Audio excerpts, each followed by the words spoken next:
Hello, everyone, and welcome. My name is Alison Castle-Kane. I work for Trinity College London as the Head of Business Development for the UK and Ireland in the Language Division. An absolute pleasure to welcome you all today. I am a little bit blown away by the number of countries that I'm seeing in the chat.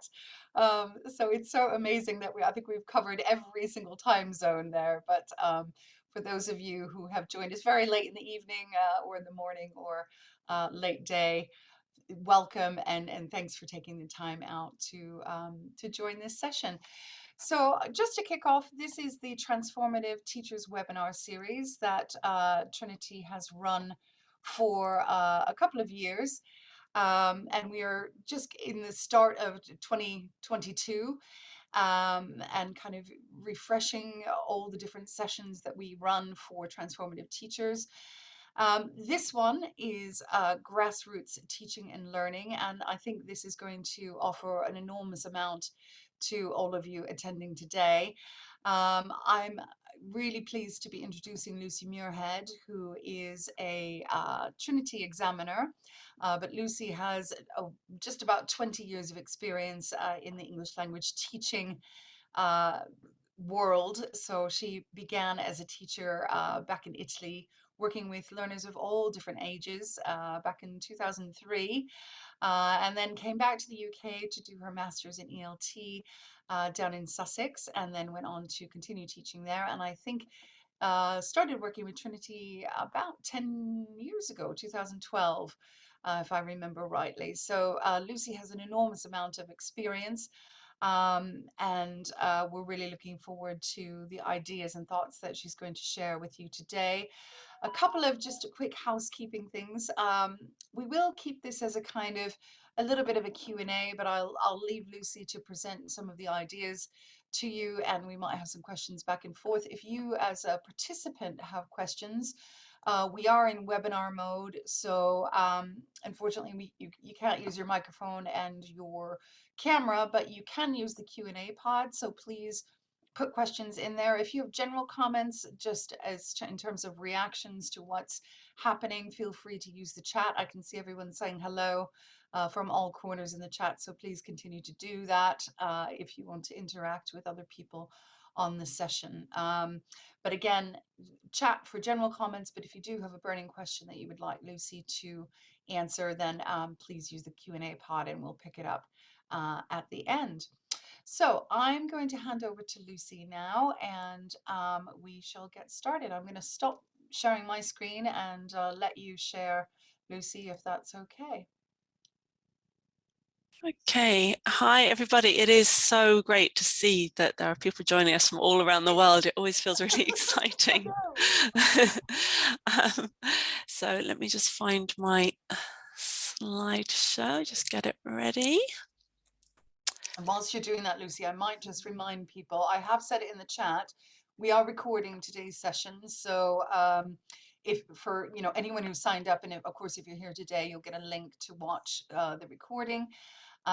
There have been some questions about reports of attendance. Again, because of the nature of this series, which is quite informal and it's quite practical experience sharing, we don't do reports of attendance. We do them for other sessions throughout the year, some of our main conferences, so do watch out for that. But this particular series, we don't, I'm afraid. So. Okay.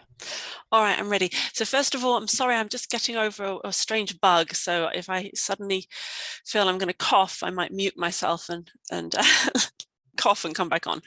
But other than that, everything should be fine. Okay, can we see that? Yep. All right. Okay. Right. So as Alison introduced, this is Grassroots Teaching and Learning. So the purpose of today is to give you some ideas of how you can maximize student speaking time. And also we're going to look at writing, an example for maximizing writing time as well, but primarily focus on speaking. And minimize teacher preparation time. This is a really crucial part of this webinar. So I would just like you to think for a moment and put in the chat box what you think are the benefits, both for the teacher and for the students, of minimizing teacher preparation time. And Alison, if you can feed things back to me, because it's a bit difficult to see the chat in this mode. Yeah, so feel free to put some ideas in the chat. Again, the benefits of for the teacher and the student of preparation time. Minimizing teacher preparation time. Minimizing. Okay, so we've got teachers more relaxed, everything is more dynamic, more time to explore other activities, more time to relax. I love it. Frees up teachers' energy, less anxiety. I think that's a good one. We were talking about that earlier, weren't we, Lucy, about the kind of anxiety of preparing. Avoiding burnout, student discussion not curtailed. A good one. So there's lots in there in terms of feedback. Let students express their experience, and students feel more motivated, more independent. So lots of really good ideas in there, Lucy. I couldn't agree more. That's exactly what I found in my experience. Yeah. So certainly when I was a newer teacher, I think I felt I put pressure on myself to go into the classroom and show that I had prepared and I'd thought about what the students needed. But it was probably more what I thought they needed, a little bit more than what they actually needed. And it meant that maybe I was a little bit stressed. I was quite invested in the activities. So if they didn't go as I planned, then I found that a little bit difficult to adapt. And then when I burnt out really, and I said, okay, I need a new approach, then I really cut down on preparation time. And suddenly I started to notice more that students just wanted that space. They wanted to bring their own experience in. And I realized I didn't need to be the person to bring the experience to the classroom because they had all of that, and it made them more motivated, and it just improved the lessons for them and for me in all the ways that everybody said. So Lucy, yeah. did you find it was, you kind of woke up one day and went, you know what, I'm not going to over prepare, I'm going to be more relaxed? Or was it a kind of a gradual transition? I mean, how did you and how did you feel about it? Was it one of these, oh, I'm going to relax on the prep time and I'm going to wing it? Or, I guess, how did you kind of come to that conclusion? Or was it a gradual For process? me, it was quite sudden. And Alison, I love therapy. And it was my therapist who said to me, I said, I have to be the best teacher because I've got higher qualifications than some of the other teachers. So I'm being paid more. So I need to be the best. And he said, what if you're not the best? How And about I that? suddenly thought, well, that's okay. I'm good. I'm a good teacher. I don't need to be the best teacher. And that was it. I just said, I've got this all wrong. And I stopped preparing in the same way. And suddenly things really quickly changed. So Interesting. And I think that's an interesting life lesson, not just as a teacher, but if we're constantly pressuring ourselves to be the best, and not saying, you know what, I am good enough, I can do this, and not comparing ourselves to other people and putting that pressure on. It's yeah, yeah, in all aspects of life. exactly. So yeah, it really, and it made me happier and it made my students happier, and I've not looked back. So the activities that I'm going to share today have three main steps. First of all, it's about creating scenarios. So as the teacher, thinking of a real life scenario that we can set up in the classroom, then setting up the activity carefully. So this is the bit where we need to spend time preparing, but not on paper, just in our heads, thinking through, imagining, okay, where will the students sit? How will they move around? Or if you're teaching online, how many breakout rooms do I need? Maybe which students will I put together? That kind of thing. And then letting the students run with it, making sure that we do leave enough time, plenty of time. The vast majority of the lesson is available for the students to do this activity. Be careful not to do too much setting up and then you find that you're rushing the speaking part. Okay, so I'll give a little bit of background of where these lessons came from. So I've been thinking about the effects of the pandemic on the teachers. So it's been a very stressful time, I think, for many teachers, and there have been so many changes. There's been a lot of pressure to learn new technologies and to completely change the way that we teach. And so I wanted to go back to basics, where we don't need technology, but we can also do these lessons with technology, and we don't need to learn any special skills. We just need to think about things in a different way, perhaps.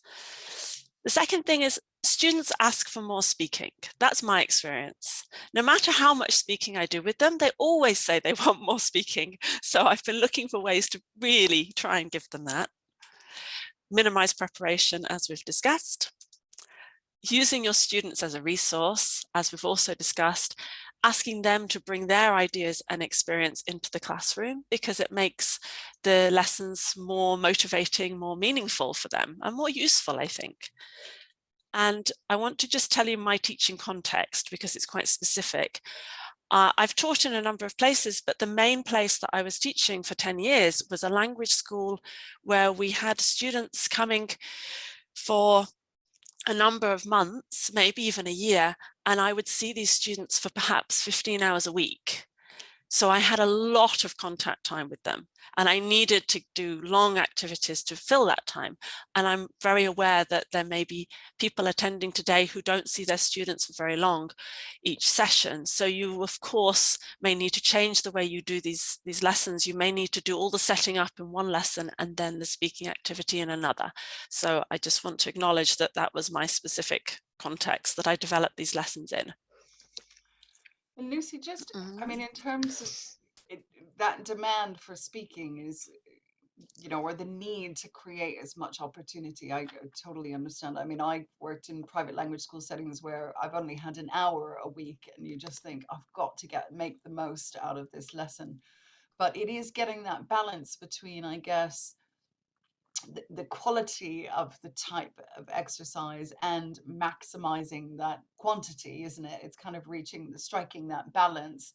Um, and I'm guessing that some of the activities that you're going to show us today kind of, it's getting that focus so you know what they're actually doing something with language, but doing it for as long a period of time as they possibly can.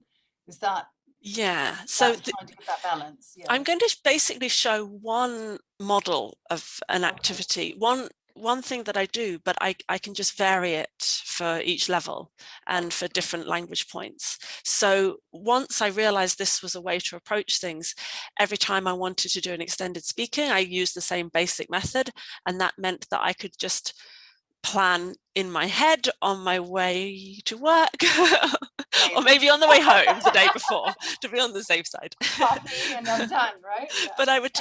I stopped, I stopped taking the bus and I started walking just so that I could have that space and I could plan the logistics in my head. And so this is just one thing that you can then use in lots of different ways. Okay. Yeah.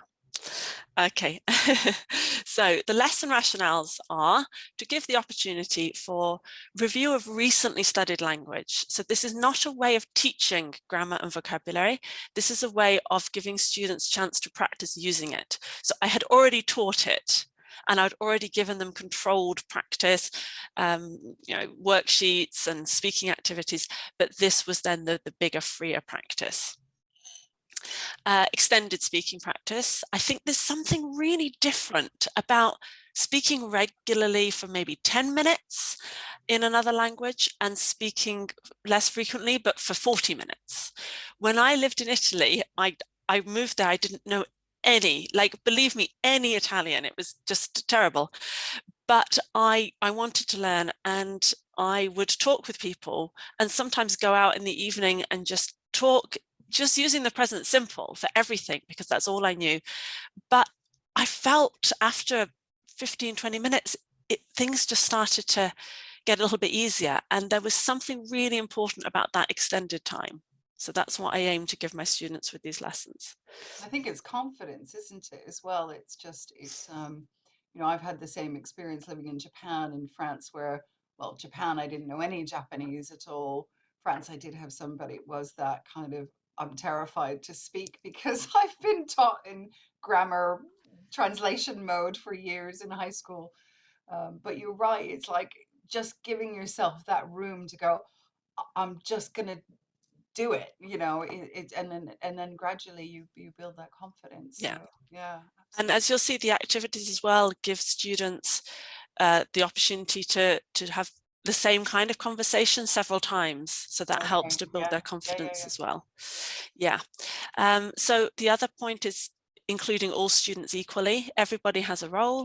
That doesn't mean they'll all participate equally. Some people are shy. Some people love to talk, but it gives them all the same opportunity. Real world contexts, I just think usually real world contexts, not always. Sometimes I come up with contexts that are a little bit fun and different, but usually something real world, so it's meaningful. And to give the students a need to communicate. And again, if they are the resource, if it's more personal to them, they automatically have more of a desire to communicate. And of course, I wanted something that was fun, because why not? Sorry, I'm really thirsty. This sore throat.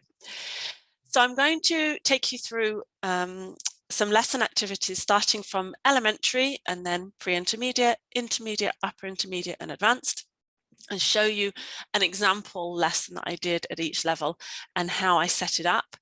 But please bear in mind, these are just examples, and I'm showing you so that whatever language point you need to teach, you might want to take this basic model and say, okay, I can use this with my students. It may be that there are people who already do this and just think this is so obvious. When I started doing it, I thought, why haven't I always been doing this? But hopefully it will give some ideas to people. All right, so for elementary, I was teaching a group of very chatty, but dictionary reliant students, and we were doing vocabulary of everyday verbs like go, eat, sleep, study, and personality adjectives like patient, lazy, tidy, these kinds of things. And the grammar was present simple, positive, negative, and questions. So quite basic, you know, the first few months of elementary, low level. But even at that level, I think I want the students to have extended practice. I don't want it always to be a very focused single grammar point, 10-minute narrow practice. I want to give them a chance to explore. So we had done worksheets. We had done structured practice where maybe they were asking and answering questions to each other in class. So they were practicing using the language in a spoken form, but now I wanted some sort of real world practice. So does anybody have any thoughts that you could put in the chat box of what kind of real world scenario you might have where you would be naturally asking and answering somebody questions and using these everyday verbs and personality adjectives? Okay, we are getting a few. Oh, first dates. I love it. Meeting friends, meeting your neighbor. Uh, yeah. Describing what your interests are or what you do after class, like in a daily, on a day-to-day basis. Another one, dating apps. Oh, we have a blind date. Oh my goodness. Shopping, talking about your CV, talking about family, describing your boyfriend or girlfriend. Okay. Right. So we've got some people who Yeah. are saying, you know, describing your daily routine, but of course this is sort of, you've already pre-taught a lot of this. So what we're trying to get at is a real life scenario where this type of language would normally come up, and it would be reflective of something that you would encounter if you were to communicate with another person, right? Yeah, Yeah. exactly. Okay.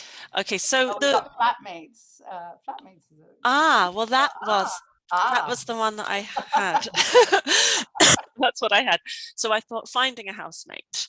I thought most students they may not identify with this directly, but a lot of students will have had the experience or will understand the experience of maybe living with a host family.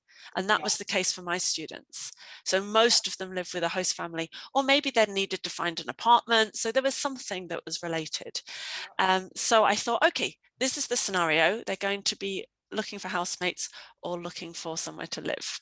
So I'm going to show you how I set this up. Brilliant. Okay, so I imagine you have 13 students, because who wants 13 students? You want 12 students, because then you can divide them into twos and threes and fours.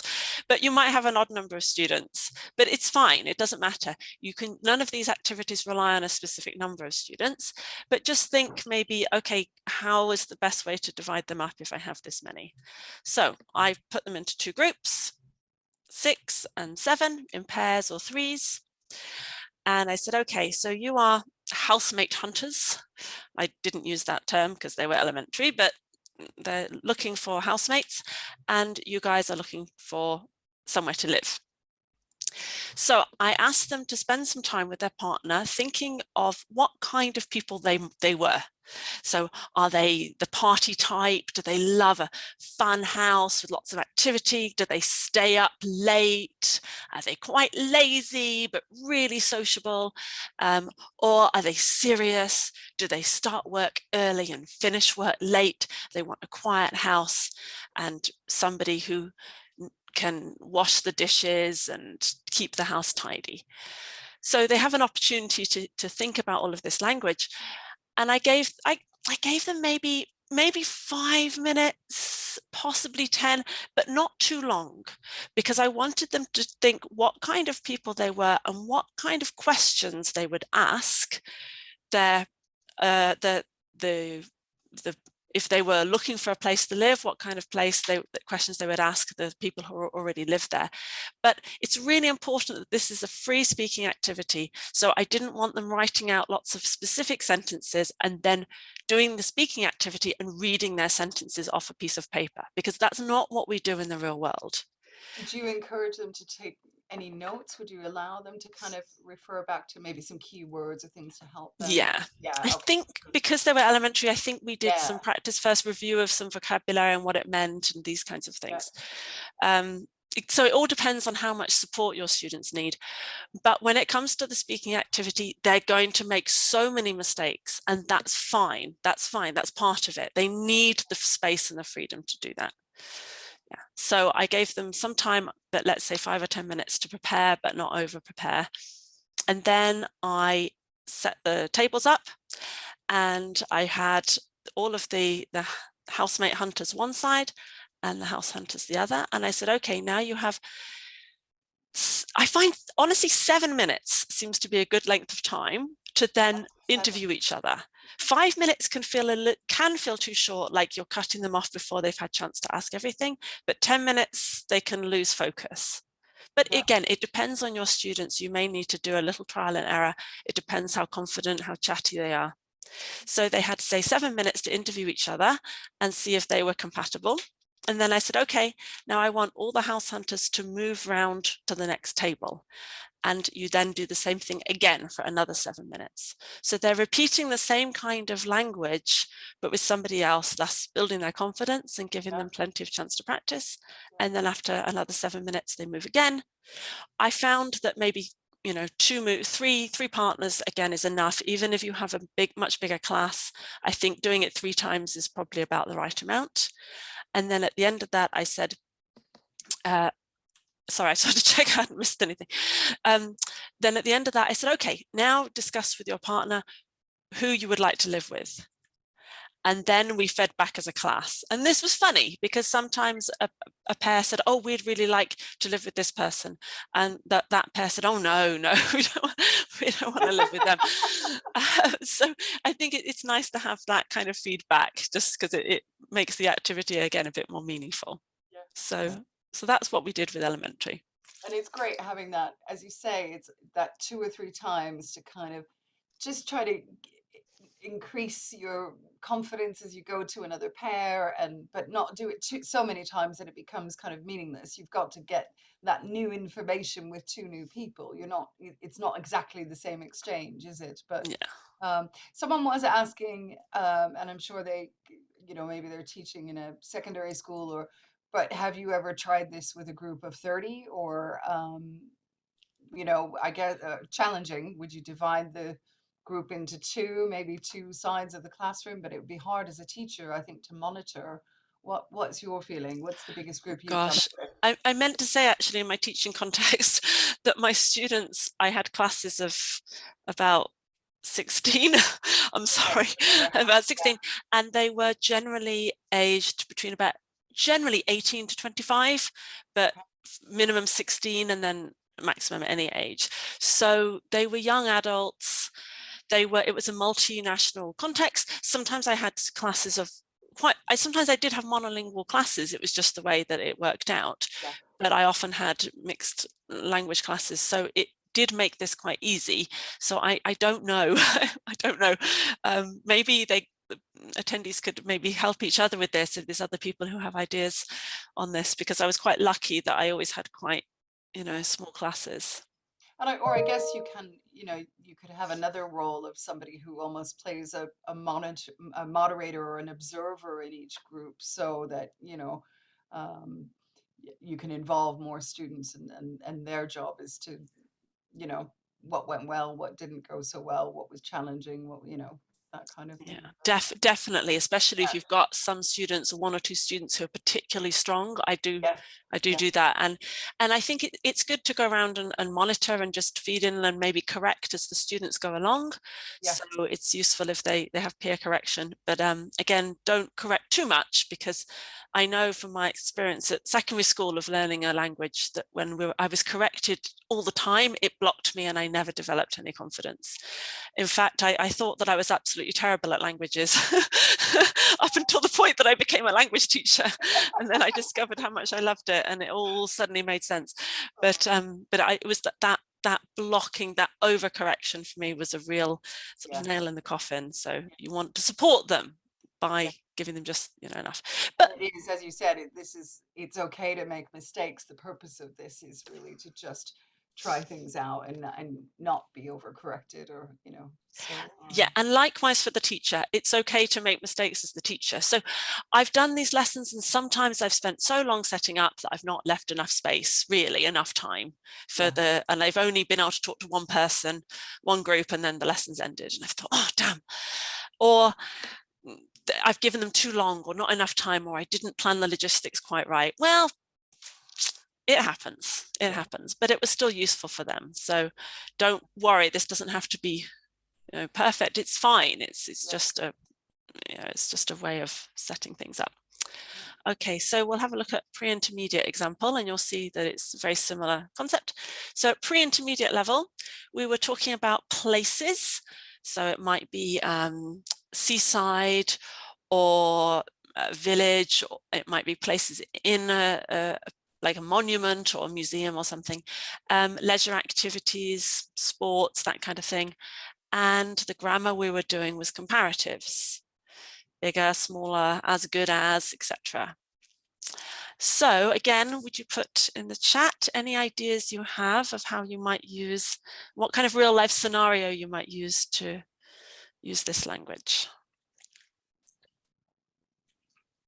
Okay, so if you have any scenarios, planning a school trip, travel destinations, choice holidays, uh, joining a gym, planning a trip, a lot coming up as travel, visiting a museum, comparing places. Again, that might be related to holiday or travel, fun park visits, staying in a hotel, um, planning a day trip with, a group of friends, weekend plans. Okay, so quite Okay. a lot of, Yeah, holiday or visiting somewhere. exactly. That's I think the obvious choice. And I wanted to have something where you've got the two sides. You've got the two, as before we had the house hunters and the housemate hunters. So I wanted to have these two sides on the table.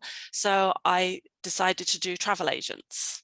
Oh, okay. Okay, so with this one, again, I prepared the students, set the tables up in the same kind of way. So for this one, I said, okay, half of you are travel agents and the other half are looking for a holiday to go on. Travel agents, you are working on commission.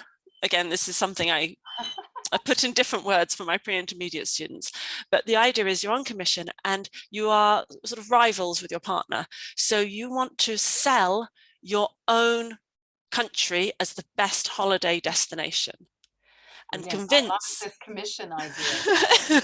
Creates a bit of a sense of competition, doesn't it? Yes, Are even in the excited when they're questions. like, I want to win, right? Yeah. Exactly, Brilliant. exactly. So, for example, one student is from Turkey, another student is from South Korea. They are the travel agents. And the student from Turkey says, come to Turkey. We have the most beautiful beaches. It's incredible. And the markets are so interesting. You can buy everything. And then the Korean student says, oh no, but the markets in Korea are more interesting. You can find all kinds of things you could never imagine. So these two students are competing with each other to be to convince the holidaymakers to have a holiday there. Of course, it may be that you have a monolingual class. It's fine. You could just ask your students to choose a country that they have a connection with or they identify with. So maybe they have family from a particular country, they could represent that one. Or maybe they've had a holiday in a certain place and they want to represent that country.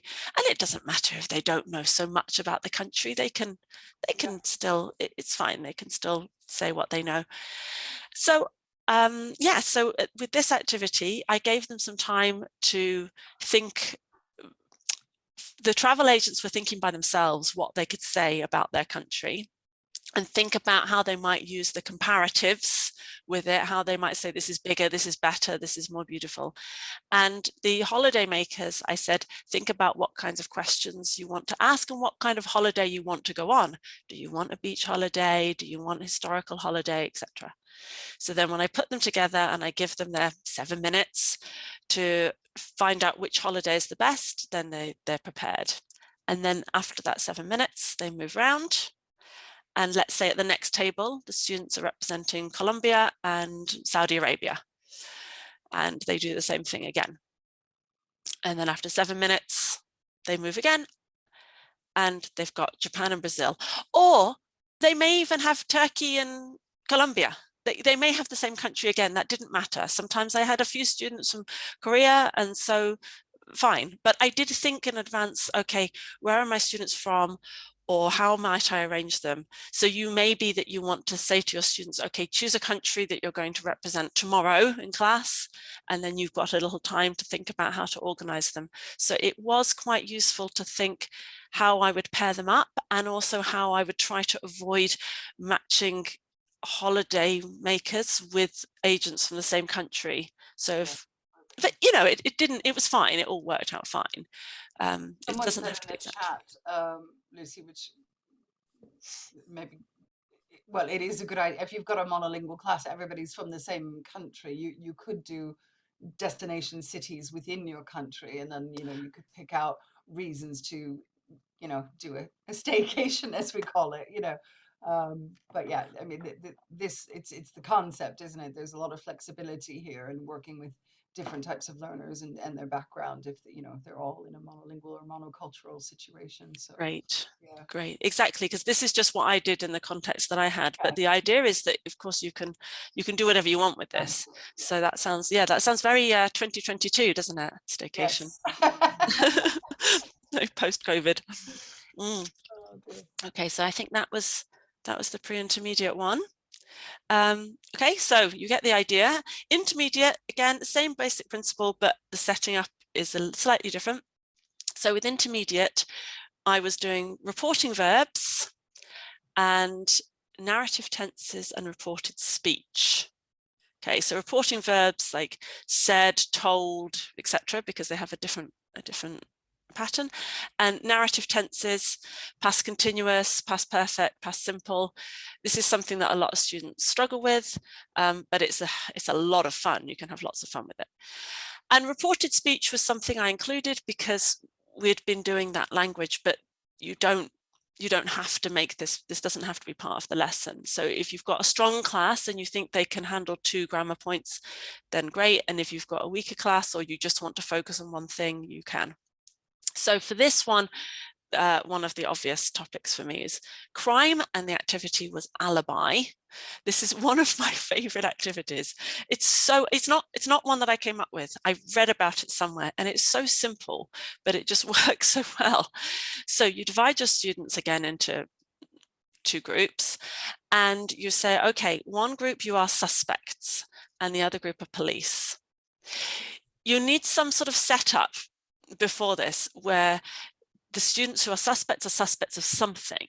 So you tell them maybe a crime has been committed in the school.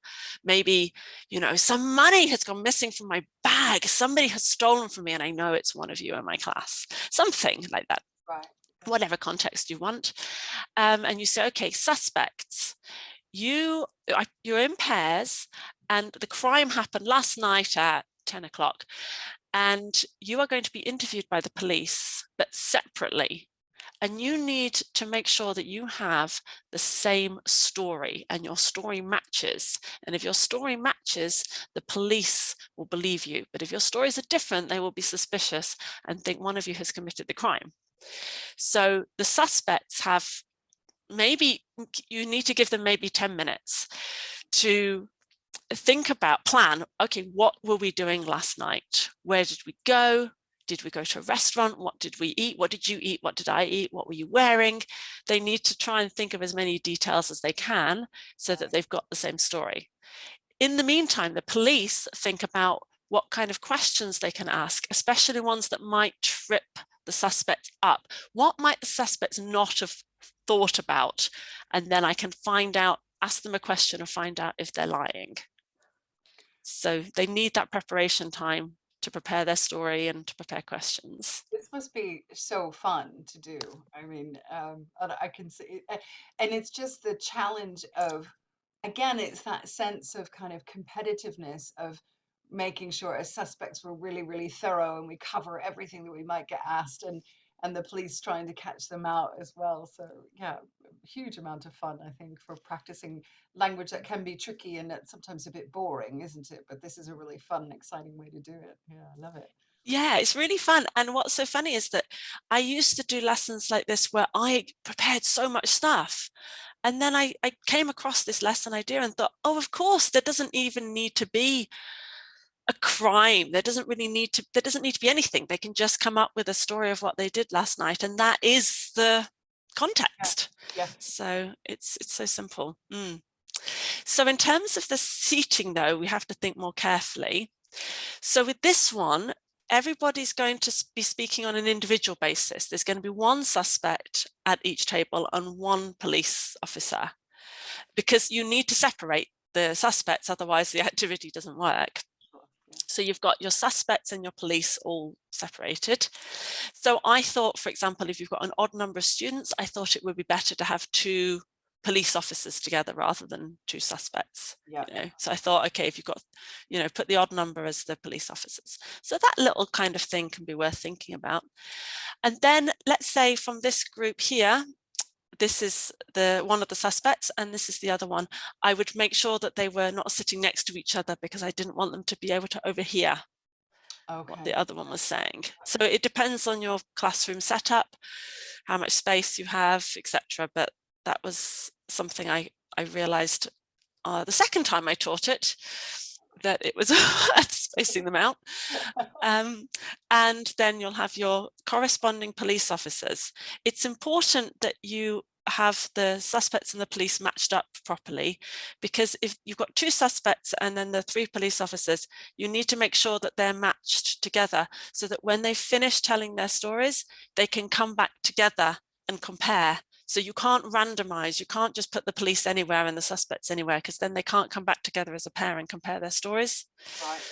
Okay. So yeah. Is that point of really, like, as you were walking to your lessons, really thinking about the logistics of making sure that you've matched people up so the activity actually works and flows well. But this is the importance of, yeah, you're setting something up for extended speaking, but where people are and what they do is really key. That's part of the planning to make it work, right? But it's funny you say that in terms of thinking it through as you're walking, you know, to work. I'm very bad at logistics, and I found it so hard to do. And I would just say to my students, "Can you help me? I can't Oh figure yeah. out I can't figure out where people need to be. How is this? This is what I want to achieve. Where should people sit?" And then some students just had that sort of, I don't know, maybe engineers were Yeah, good at it, yeah. and they would say, "You need to sit here and here. Thank you very much." Yeah. And that, that's good speaking practice for them. Yeah, yeah, yeah. So in this activity, of course, they're using the narrative tenses while they're giving their alibi, and then when they come back together, they're using the reported speech. I'm just going to pause and cough.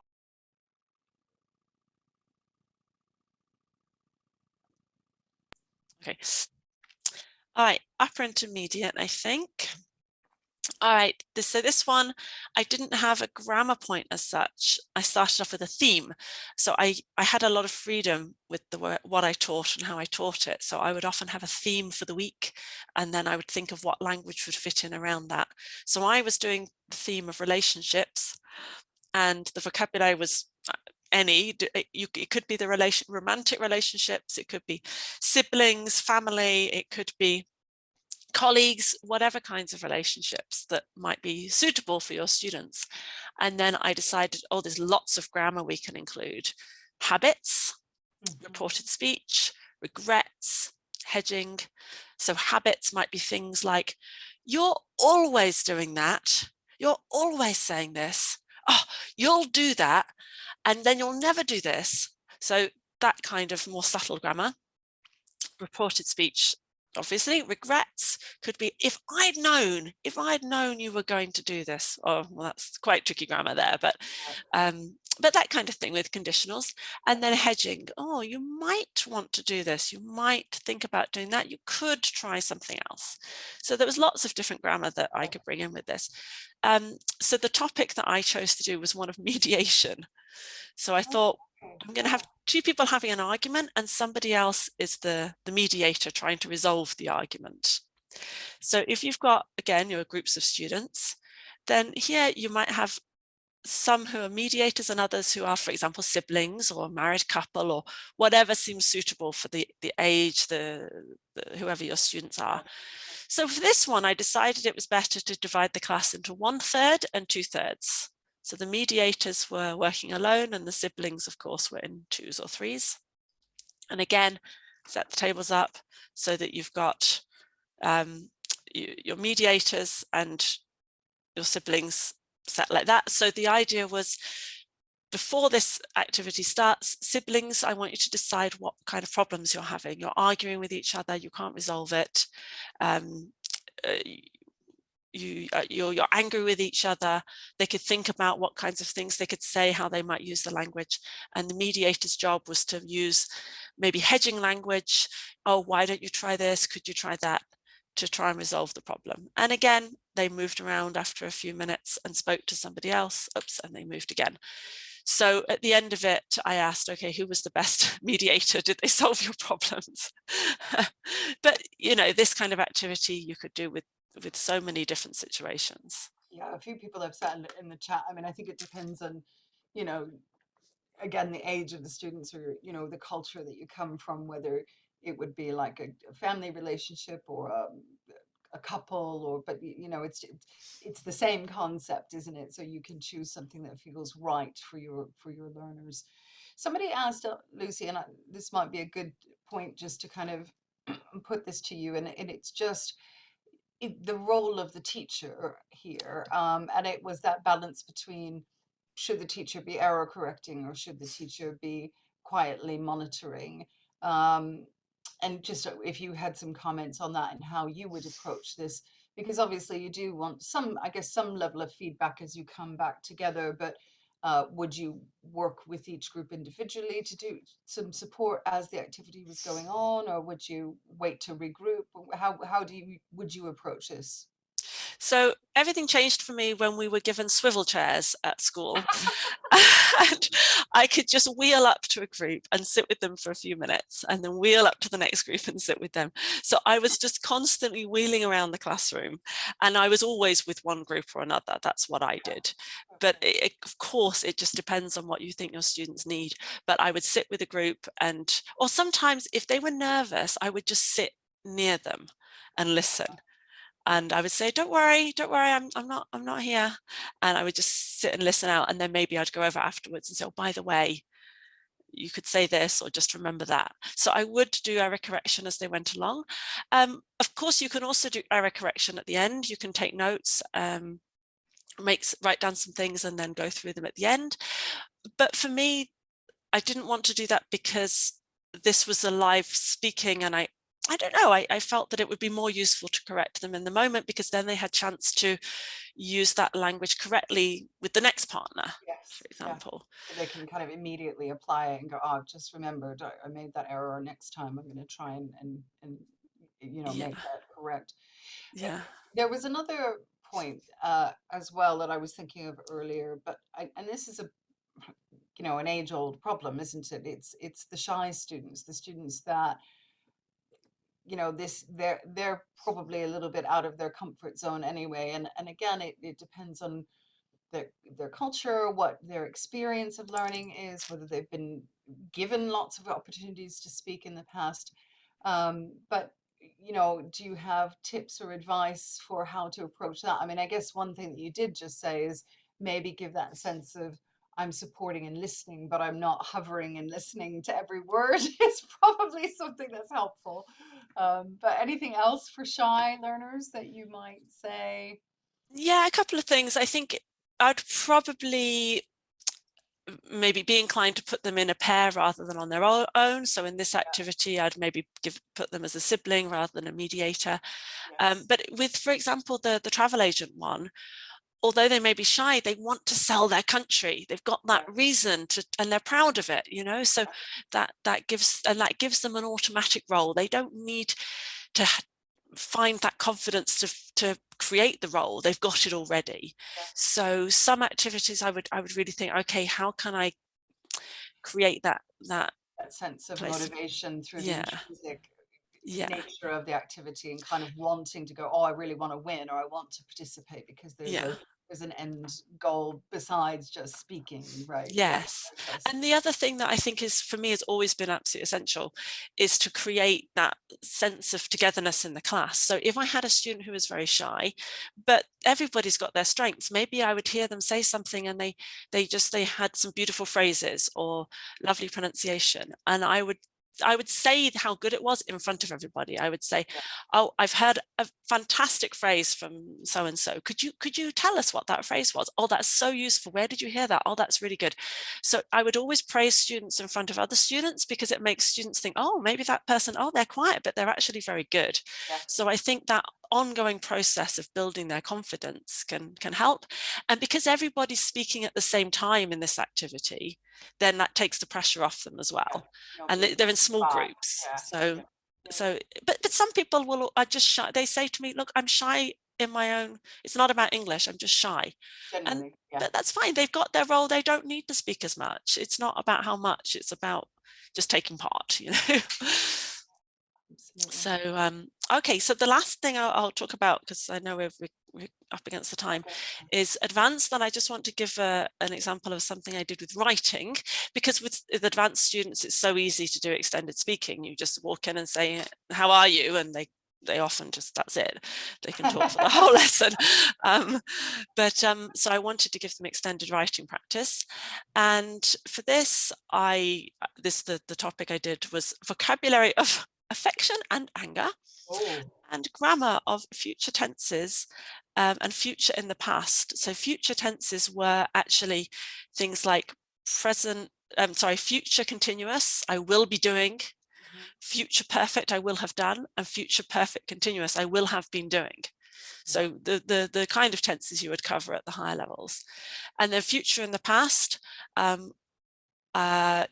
thought I would be doing this. Oh, yes, So I complicated. thought, okay, Yeah. so I think probably I'd already decided on the theme, and I thought, this is the grammar I'll practice. I can't remember whether the theme came first or the grammar came first, but the theme we did for this was a love story. And again, it depends, of course, on your students. If you're teaching 13-year-olds, maybe you don't want to do this, but you could adapt it very easily. So I set up this story. I think I did a dictation actually, and I set up this whole love story about a couple. It wasn't about my students, it was about another a fictional couple, and how in love they were, but how they were apart. They couldn't see each other. And I said, okay, they're apart and they're writing a letter to each other, and they're going to talk about everything they're going to do when they're together. So I said, I'd like you to write a letter, pretend you're one of the people in this couple, and write a letter to the other person, and make them promises about what you're going to do in the future when you're together, when you're living together and your life is together. But please remember that another student in the class is going to read this. I'm going to be giving these letters, swapping them tomorrow. So, you know, maybe don't put anything too personal, but it's just a fictional thing. I think it's important to warn them of that. Yes.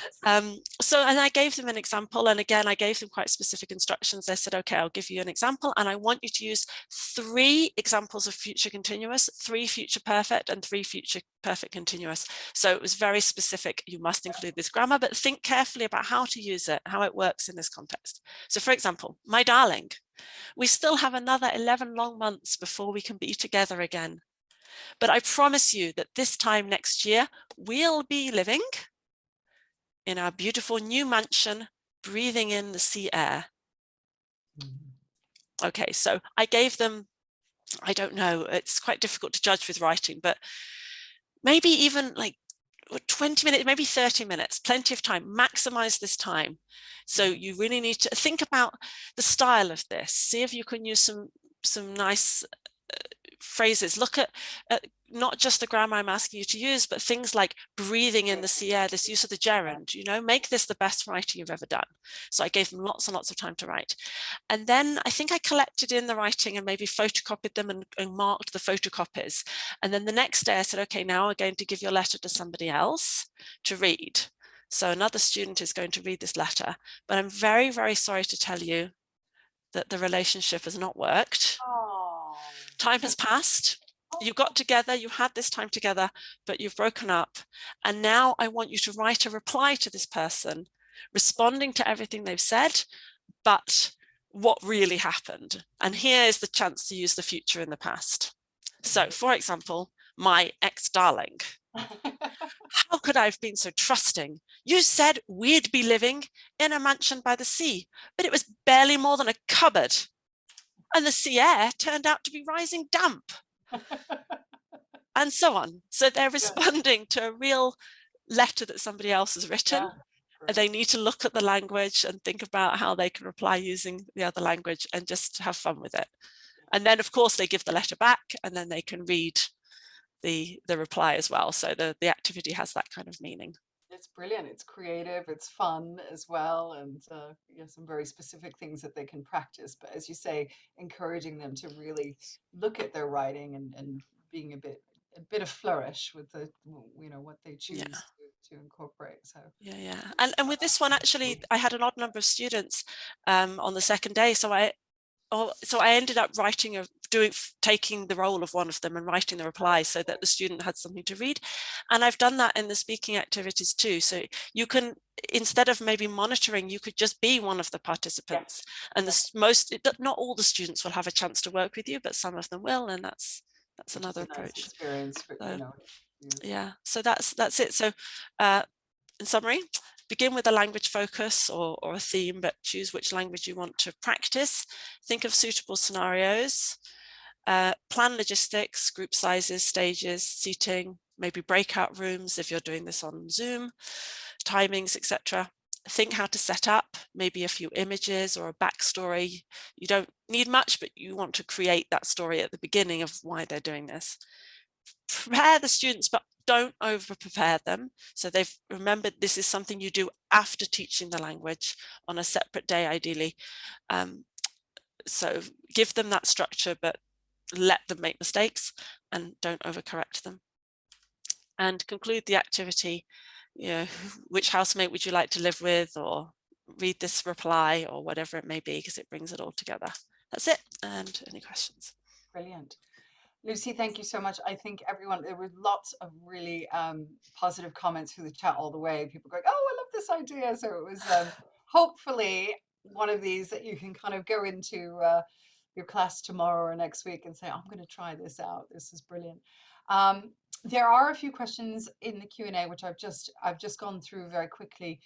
I just want to reiterate, there are a few questions around reports of attendance. I'm sorry, we don't supply them for this webinar series, again, because of the nature of it being quite practical and informal. So it's not a more formal CPD session. This is more of an opportunity to get some ideas, to network, and hopefully, bring some fresh things into your classrooms. The second one was, a few people asked about some of the detail of some of the activities. There will be a recording, so you'll be able to go back and just listen again to how each of the activities was set up. So we'll send you a link afterwards, and you can go and watch the recording to your heart's content.